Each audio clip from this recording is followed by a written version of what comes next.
आज मैं BCom part 2 के ऑनर्स विषय बिजनेस लॉ में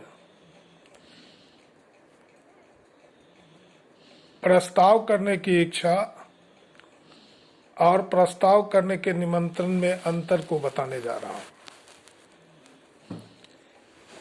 प्रस्ताव और प्रस्ताव करने की इच्छा में क्या अंतर है? क्या प्रस्ताव करने की इच्छा भी प्रस्ताव करना है अथवा दोनों अलग अलग चीजें हैं, अलग अलग बात है। प्रस्ताव करने और उसकी इच्छा व्यक्त करने में अंतर है। प्रस्ताव करने की इच्छा का घोषणा करना प्रस्ताव नहीं हो सकता, अतः ऐसी घोषणा को स्वीकृत भी नहीं किया जा सकता और स्वीकृत करने के पश्चात भी वह प्रस्ताव ठहराव का रूप नहीं ले सकता, क्योंकि वह प्रस्ताव नहीं बल्कि प्रस्ताव करने की इच्छा है। जब तक प्रस्ताव में उत्तरदायित्व पैदा नहीं होता है तब तक वह ठहराव का रूप नहीं ले सकता। उदाहरण के लिए, यदि मैं कहूं कि मेरा विचार है मेरी साइकिल 200 रुपये में बेच देने का, और यह विचार सुनकर कोई दूसरा व्यक्ति अर्थात पक्षकार उस पर अपनी सहमति दे भी दे, तो क्या इससे ठहराव का निर्माण हो जाता है? जी नहीं। इससे ठहराव का निर्माण इसलिए नहीं होता क्योंकि यह प्रस्ताव नहीं है बल्कि प्रस्ताव की इच्छा है, और प्रस्ताव संबंधी इच्छा को प्रस्ताव नहीं कह सकते। केवल इच्छा व्यक्त करना प्रस्ताव नहीं हो सकता और उस पर दी गई स्वीकृति भी ठहराव का जन्म नहीं दे सकती। इसके विपरीत यदि हम यह कहें कि क्या आप मेरी साइकिल 200 रुपये में खरीदेंगे, तो यह वास्तव में एक प्रस्ताव है और इस पर स्वीकृति दिए जाने पर ठहराव का जन्म भी होता है, इसमें उत्तरदायित्व का भी जन्म हो जाता है, जिससे यह ठहराव का रूप ले लेता है। हैरिस बनाम निकर्सन के विवाद में जो सवाल आया था, लंदन से कुछ दूर एक निश्चित स्थान पर नीलाम के द्वारा कुछ सामान बेचने का विज्ञापन दिया गया। विज्ञापन के आधार पर वादी ने उस स्थान पर पहुंचकर उस वस्तु की तलाश की। उसे पता चला कि यह नीलाम करने की बात रद्द कर दी गई है। उसने प्रतिवादी पर ठहराव भंग करने का आरोप मढ़कर न्यायालय पहुंचने का काम किया। फिर क्या हुआ? न्यायालय ने निर्णय दिया कि प्रतिवादी ने विज्ञापन के द्वारा केवल प्रस्ताव करने की अपनी इच्छा का अभिव्यक्ति किया था, इच्छा प्रकट की थी। उसने वास्तव में कोई प्रस्ताव नहीं रखा था। ऐसी घोषणा पर स्वीकृति देना और स्वीकृति देने से कोई ठहराव जन्म नहीं लेता, ठहराव नहीं बनता है।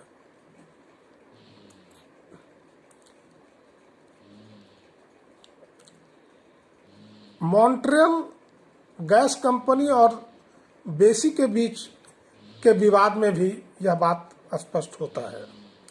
एक व्यक्ति ने दूसरे व्यक्ति को पत्र लिखा। पत्र में लिखा था कि उस व्यक्ति के साथ किए गए अनुबंध पर वह संतुष्ट है और वह अनुबंध फिर से जारी करने के प्रार्थना पत्र पर पक्षपातपूर्ण विचार करेगा। यदि वह अनुबंध फिर से जारी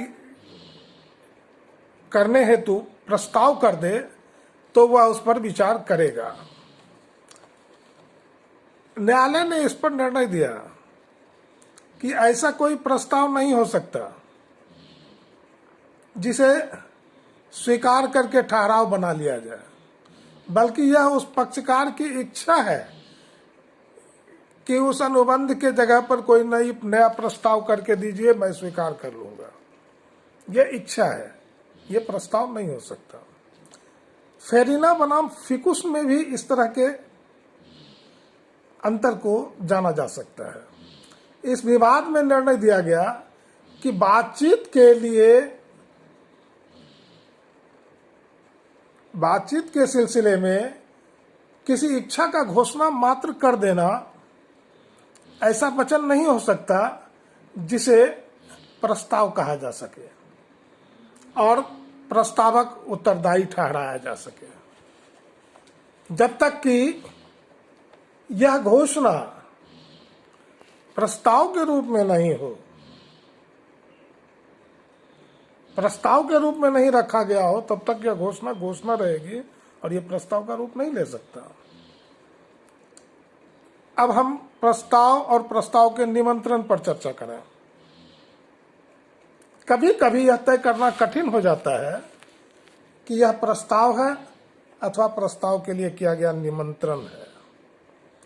कुछ कथनों और विवरणों को देखिए तो उसकी प्रकृति से ये पता चलता है और प्रतीत होता है कि ये वास्तव में प्रस्ताव है अथवा प्रस्ताव के लिए निमंत्रण है। प्रस्ताव और प्रस्ताव के बीच निमंत्रण को समझने के लिए हम कुछ बिंदुओं पर चर्चा कर सकते हैं। टेंडर मांगना, वस्तु खरीदने, बेचने अथवा किसी काम को करने ना करने के संबंध में जो टेंडर मांगे जाते हैं वो दरअसल प्रस्ताव नहीं होते। वो क्या होते हैं? वो होते हैं प्रस्ताव का निमंत्रण। वो इनविटेशन टू प्रपोजल है, जिसे प्रपोजल नहीं कहा जा सकता।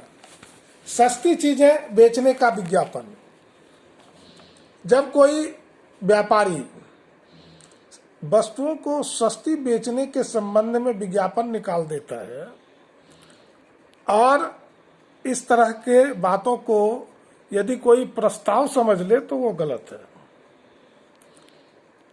वस्तुओं के विक्रय के संबंध में विज्ञापन प्रस्ताव नहीं हो सकता। वो तो निमंत्रण होता है खरीदने का। वस्तु खरीदने के लिए निमंत्रण होता है और इसे स्वीकार करने अथवा अस्वीकार करने जैसे बातों से किसी ठहराव का निर्माण नहीं होता। मूल्य संबंधी सूची, आप जब किसी दुकान पर जाते हैं तो उस दुकान के अंदर की वस्तुओं के बारे में सूची बनाकर, वस्तुओं की सूची बनाकर रखा जाता है सामने। तो ये जो सूची में मूल्य होता है वह प्रस्ताव नहीं होता, उसे प्रस्ताव नहीं कर सकते। दरअसल यह प्रस्ताव संबंधी निमंत्रण है। आप आइए, इन मूल्यों पर आपको वस्तु मिलेगा, लेकिन यह प्रस्ताव नहीं है कि यह वस्तु इसी मूल्य पर मिलेगा। भारतीय कंपनी अधिनियम 1956 में 3 महत्वपूर्ण प्रलेख हैं: memorandum of association, articles of association and prospectus. Prospectus के जरिए अंशों को बेचने संबंधी कार्य का आमंत्रण होता है। Invitation to share, to buy shares of a company. तो ये इन्विटेशन है।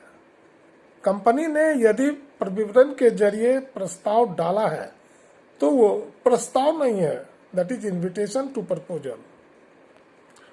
प्रस्ताव के लिए बुलाया गया है तब जाकर के उस पर जो बातें होंगी वो कहीं से स्वीकृति और प्रस्ताव के जरिए ठहराव का रूप ले सकेगा।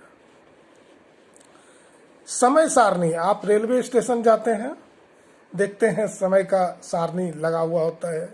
बस स्टेशन में जाइए, समय सारणी लगा हुआ होता है। बहुत सारे ऑफिस होते हैं जिसमें समय सारणी दिया हुआ रहता है, किस समय ऑफिस खुलेगा, किस समय बंद होगा, किस दिन खुलेगा, किस दिन कितने घंटे के लिए खुले। तो ये सब जो समय सारणी होते हैं ये प्रस्ताव नहीं होते, ये इनविटेशन टू प्रपोजल होते हैं। और किसी पूछताछ के संबंध में यदि कोई उत्तर देना है और वो दिए गए उत्तर को कोई प्रस्ताव मानकर अपनी स्वीकृति दे दे और नहीं मानने पर उसे विवाद के रूप में न्यायालय पहुंचा दे, तो इस तरह के इनविटेशन को प्रपोजल नहीं माना जा सकता। न्यायालय इसे इनविटेशन टू प्रपोजल मानती है। वो जो पूछताछ के संबंध में दिए गए उत्तर होते हैं, चाहे वो कीमत संबंधी उत्तर हो या फिर कोई और बातों के लिए, तो उन उत्तरों के आधार पर किसी ठहराव का निर्माण नहीं होता और ये प्रस्ताव नहीं हो सकते। तो प्रस्ताव ना तो इनविटेशन से प्रस्ताव माना जा सकता है और ना ही प्रस्ताव संबंधी इच्छा व्यक्त करने से वो प्रस्ताव माना जाएगा। इसके अंतर को समझने के लिए कुछ आधार को हम लेकर स्पष्ट करेंगे। प्रस्ताव और प्रस्ताव के लिए निमंत्रण के बीच क्या अंतर होता है? तो इन दोनों के बीच सबसे पहले एक आधार ले लें हम, स्वीकृति की योग्यता। प्रस्ताव में स्वीकृति मिलना चाहिए, लेकिन प्रस्ताव के निमंत्रण में स्वीकृति की कोई जरूरत नहीं होती, उसमें स्वीकृति को कोई मान्यता नहीं है। प्रस्ताव का उद्देश्य होता है किसी काम को करने अथवा ना करने के लिए कहा जाना, जबकि प्रस्ताव के लिए जो निमंत्रण होता है वह इस तरह की किसी बाध्यता को नहीं पैदा करती। किसी काम को करना है नहीं करना है ऐसा कुछ नहीं है, वो केवल इनविटेशन होता है कि आप इस तरह से आप इन बातों के लिए कीजिए अथवा ना कीजिए। प्रस्ताव से ठहराव का निर्माण हो सकता है। जब स्वीकृति मिल जाएगी प्रस्ताव पर तो ठहराव का निर्माण हो सकता है। ठहराव एक आधार है। तो ठहराव तभी बनेगा जब वो प्रस्ताव हो और उस पर स्वीकृति दी गई हो। प्रस्ताव के लिए निमंत्रण पर स्वीकृति दिए जाने से ठहराव का निर्माण नहीं होता। तो अंतर का आधार जो हमने अभी बताया कि स्वीकृति प्रस्ताव में होती है, प्रस्ताव के लिए होती है। उद्देश्य प्रस्ताव का किसी काम को किया जाना अथवा उससे विरत रहने का होता है, जबकि प्रस्ताव के लिए निमंत्रण में ऐसा कोई उद्देश्य नहीं होता। स्वरूप जो होता है, फॉर्म, प्रस्ताव के रूप में होता है और प्रस्ताव के लिए निमंत्रण बातचीत के रूप में होता है, प्रस्ताव के रूप में नहीं। तो प्रस्ताव का स्वरूप जो होता है, निमंत्रण में प्रस्ताव का स्वरूप नहीं होता, वो बातचीत के रूप में होता है और बातचीत को प्रस्ताव नहीं माना जा सकता। स्वीकृति देने के पश्चात प्रस्ताव से ठहराव का निर्माण हो जाता है, लेकिन स्वीकृति दिए जाने के पश्चात भी प्रस्ताव के लिए निमंत्रण पर ठहराव का निर्माण नहीं हो सकता। आज इन्हीं बातों को लेकर हमने आपके बीच प्रस्ताव की इच्छा और प्रस्ताव के निमंत्रण शब्दों का अर्थ स्पष्ट करने की कोशिश की है। ये दोनों बातें प्रस्ताव नहीं हो सकती। प्रस्ताव तभी हो सकता है जब प्रस्ताव के वैधानिक लक्षण उसमें हों, जिसकी चर्चा मैंने इससे पहले के वीडियो में की है। आशा है आप इसे समझेंगे और यदि कोई सवाल हो तो आप इस संबंध में लिखित पूछ सकते हैं। धन्यवाद। जय हिंद।